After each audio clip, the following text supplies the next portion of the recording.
Okay, so we are continuing with this total internal reflection के question. एक question बनाया मैंने यहाँ पे एक ट्रायंगुलर शेप का बॉडी है ग्लास की, एंगल दिया है 60 और 30 डिग्री, और क्वेश्चन में बोला है find the angle of emergent ray for which the following situation is given. ये जो ग्लास है उसका रिफ्रैक्टिव इंडेक्स दिया है 3/2, और इस ग्लास का जो क्रिटिकल एंगल दिया है थीटा सी इज़ 42 डिग्री, और सिचुएशन में this is the angle of incident. इसकी डायग्राम हमें कंप्लीट करनी है, ठीक है। सो हमने यहाँ पे देखा कि लाइट आ रही है नॉर्मल को पैरेलल, तो लाइट अनडेविएटेडली अंदर चली जाएगी, तो ये रही लाइट अनडेविएटेडली अंदर आ गई। और यहाँ से क्या होगा, फिर हमें ये एंगल चाहिए ये सरफेस के लिए। अभी ये लाइट कैसे बिहेव करेगी, क्या ये अंदर रिफ्लेक्ट हो जाएगी, क्या ये रिफ्रैक्ट हो जाएगी, वो डिसाइड हमें करना था। उसके लिए हमें ये एंगल चाहिए था। वो एंगल पाने के लिए हमने ये वाला ऊपर वाला ट्रायंगल देखा, ये एंगल 30 डिग्री, ये 90 डिग्री, तो ये बचा हुआ एंगल होगा 60 डिग्री। नॉर्मल के साथ ये सरफेस 90 डिग्री फॉर्म कर रहा है, सो 90 में से ये 60 हटा दो, 30 डिग्री एंगल ऑफ इंसिडेंट बचेगा फॉर दिस बाउंड्री। फिर हमने देखा 30 डिग्री से क्या ये लाइट रिफ्लेक्ट होगी या रिफ्रैक्ट होगी, वो डिसाइड करने वाला फैक्टर होता है क्रिटिकल एंगल। क्रिटिकल एंगल यहाँ पे 42 डिग्री है, इसका मतलब एंगल ऑफ इंसिडेंस से क्रिटिकल एंगल बड़ा है।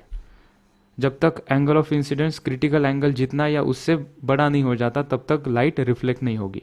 तो हमने देखा कि 30 degree is less than critical angle, so light refract हो जाएगी। जब लाइट रिफ्रैक्ट होती है तो हम लॉ ऑफ रिफ्रैक्शन यूज करते हैं। वो कौन बताता है हमें? Snell's law. स्नेल्स लॉ क्या कहता है?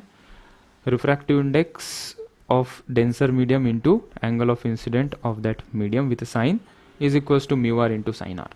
म्यू जी कितना है ग्लास का, यहाँ पे दिया है 3/2, वो हमने सब्स्टिट्यूट किया। आई एंगल कितना है ये बाउंड्री के लिए 30 डिग्री, वो साइन 30 डिग्री पुट किया।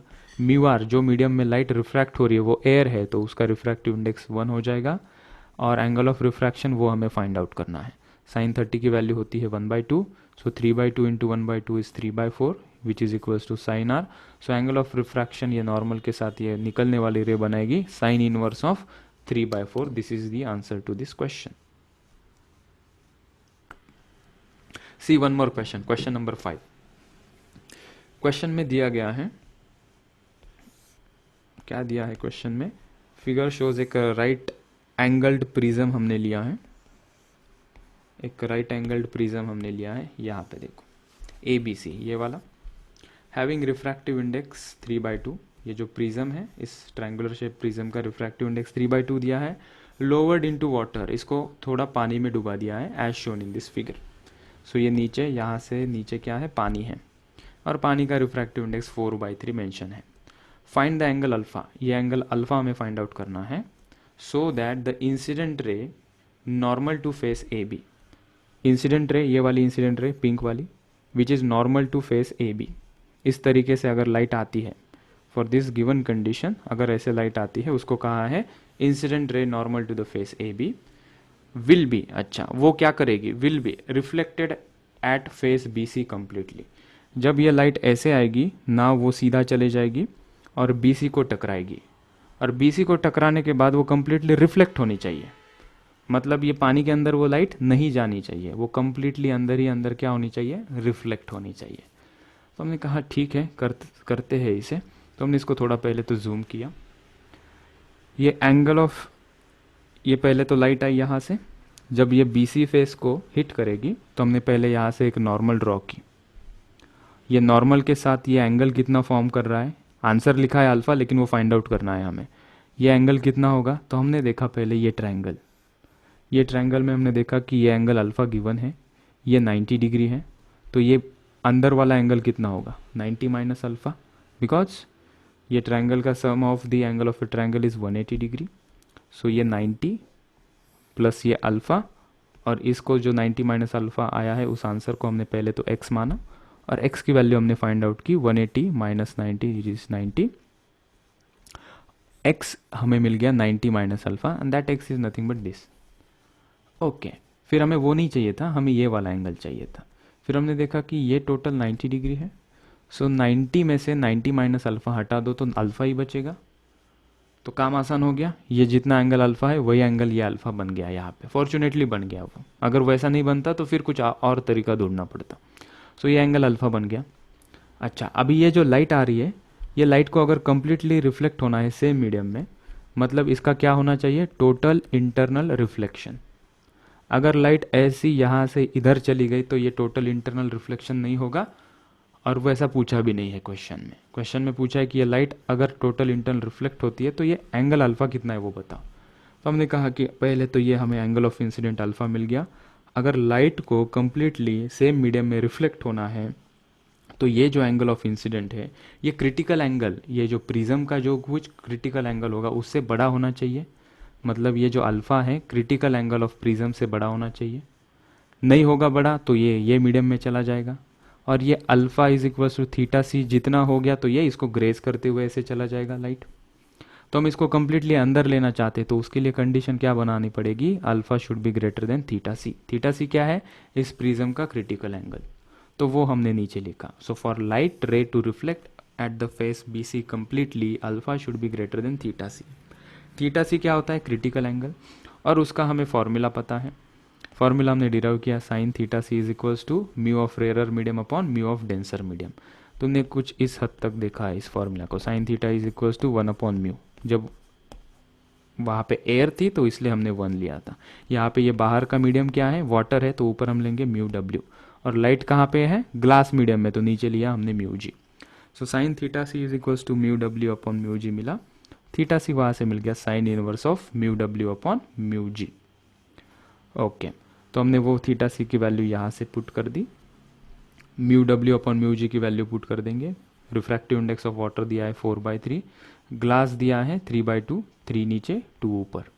So this is the answer, alpha should be greater then sign inverse of 8/9, 4 2 8, 3 into 3 that is 9. This is the answer to this question. One more question, question number 6 पूछा है यहाँ पे, find at what angle a fish inside a lake will see a sunrise। वो angle हमें find out करना है। सन की position actually यहाँ पे है, फिश पानी के अंदर है, सन से लाइट आएगी, उसको लगेगा कि लाइट कहाँ से आ रही है, कहीं पीछे से आ रही है। ये कैसे हुआ, तो हमें पता है, हमें क्या पता है कि अगर कोई light critical angle of incident पे हिट करती है, लेट से यहाँ पे कोई टॉर्च है, थोड़ी देर के लिए फिश को भूल जाओ, अगर नीचे कोई सोर्स है, सोर्स ऑफ लाइट है, वहाँ से अगर लाइट निकलती है और वो किसी सरफेस से पैरेलल निकल जाती है, तो हम कहेंगे कि वो जो एंगल ऑफ इंसिडेंट है वो लाइट का, वो होगा क्रिटिकल एंगल। इसका रिवर्सिबल भी ट्रू है, अगर लाइट बाहर से आती है पैरेलल टू द बाउंड्री, तो वो अंदर जब रिफ्रैक्ट होगी तो ये एंगल अभी भी कितना रहेगा, क्रिटिकल एंगल रहेगा। वही लॉजिक हमने यहाँ पे यूज़ किया कि सन की position parallel to this boundary है, तो यहाँ से भी जो रेज निकलेगी सन से वो पैरेलल निकलेगी। जब कुछ थोड़ा बहुत यहाँ से रिफ्रैक्शन होना स्टार्ट होगा तो लाइट ऐसे अंदर चली जाएगी और ये एंगल थीटा सी बन जाएगा। और दूसरी बात, फिश को क्या लगेगा, ये जो लाइट उसकी आंखों पे आ रही है वो कहाँ से आ रही है, उसको लगेगा कि ये पीछे से आ रही है, and he feels that the sun is here. Fish के लिए सन की ये पोजीशन होगी, फिश को सन यहाँ नहीं दिखाई पड़ेगा, ठीक है, तो इसको हम कहेंगे अपेरेंट पोजीशन ऑफ सन। ये थीटा सी का आंसर हमें एक्सपेक्टेड था क्वेश्चन से। तो theta c is the critical angle, और उसका फॉर्मूला हमें पता है, sine theta c is equals to rare medium का refractive index upon denser medium का रिफ्रैक्टिव इंडेक्स। यहाँ पे रेयर मीडियम वो एयर है तो 1 ले लिया, डेंसर मीडियम वाटर है तो म्यू डब्ल्यू लिख दिया, और वो म्यू डब्ल्यू है 4/3। So 1 upon 4/3 is 3/4। Theta c आ गया यहाँ से sine inverse 3/4, which is answer to our question. Sir बस ना सर बस। हाँ बस एक और एक क्वेश्चन बस। So in the question number 7, find the refractive index of liquid for a given arrangement. इस प्रिज्म को हमने इस लिक्विड के अंदर डाल दिया है। प्रिज्म है जिसके तीनों एंगल 60 डिग्री है और जिसका रिफ्रैक्टिव इंडेक्स दिया है √2। और ये जो लिक्विड में जब लाइट जाएगी, ये वाले इंसिडेंट रे की बात कर रहे हैं, तो इसका रिफ्रैक्टिव इंडेक्स हमें पूछा है। तो यहाँ से जब लाइट जाएगी तो वो अनडेविएटेडली ये सरफेस पे हिट करेगी, यहाँ पे हम एक नॉर्मल निकालेंगे, ये एंगल हम फाइंड आउट करते हैं, और फिर हम चेक करेंगे कि लाइट रिफ्लेक्ट होगी, रिफ्रैक्ट होगी, या सरफेस को ग्रेज होते हुए जाएगी। क्रिटिकल एंगल प्रिज्म का ऑलरेडी मेंशन है 60 डिग्री। तो हमने इसको कंप्लीट किया, नीचे लाइट ये सरफेस को हिट करेगी, यहाँ से हमने नॉर्मल निकाला, ये एंगल हमें फाइंड आउट करना था, तो हमने ये वाला ट्रायंगल देख लिया, ये 60 है, ये 90 है तो ये बचा हुआ 30 होगा। ये नॉर्मल के साथ ये एंगल 90 डिग्री, 90 में से 30 हटा दो, 60 डिग्री बचेगा। सो ये angle of incident for this particular side is 60 degree, और प्रिज्म का क्रिटिकल एंगल भी कितना दिया है, 60 डिग्री। मतलब ये एग्जैक्टली 60 डिग्री पे इस सरफेस को अगर हिट करेगा, और प्रिज्म का क्रिटिकल एंगल भी 60 डिग्री है। Now this light will touch the surface, और we call it as the light ray will graze the surface and travel in this direction. ठीक है, अच्छा, तो ये हमें पता चल गया, क्योंकि incident ray is equals to theta c. So हम क्रिटिकल एंगल का फॉर्मूला यूज करते हैं, sine theta c is equals to rarer medium का refractive index upon denser medium का रिफ्रैक्टिव इंडेक्स। ठीक है, और यहाँ पे हमें पता नहीं है कि कौन सा रेयरर है और कौन सा डेंसर है, राइट।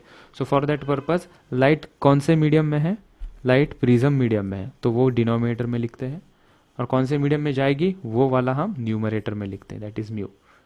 लिक्विड में जा रही है इसलिए उसका रिफ्रैक्टिव इंडेक्स ऊपर लिखा, कहाँ से आ रही है, प्रिज्म से आ रही है, तो उसका रिफ्रैक्टिव इंडेक्स नीचे लिखा हमने। क्रिटिकल एंगल दिया था 60 degree, so sine 60 degree is equals to mu upon prism का रिफ्रैक्टिव इंडेक्स √2 दिया है। इसको हमने सॉल्व किया, साइन 60 इंटू √2 वहाँ लेके गए, इज इक्वल्स टू म्यू, और we can say the answer is after solving this 2√3 अपॉन √2. This is the refractive index of this liquid, and this is the answer to this question.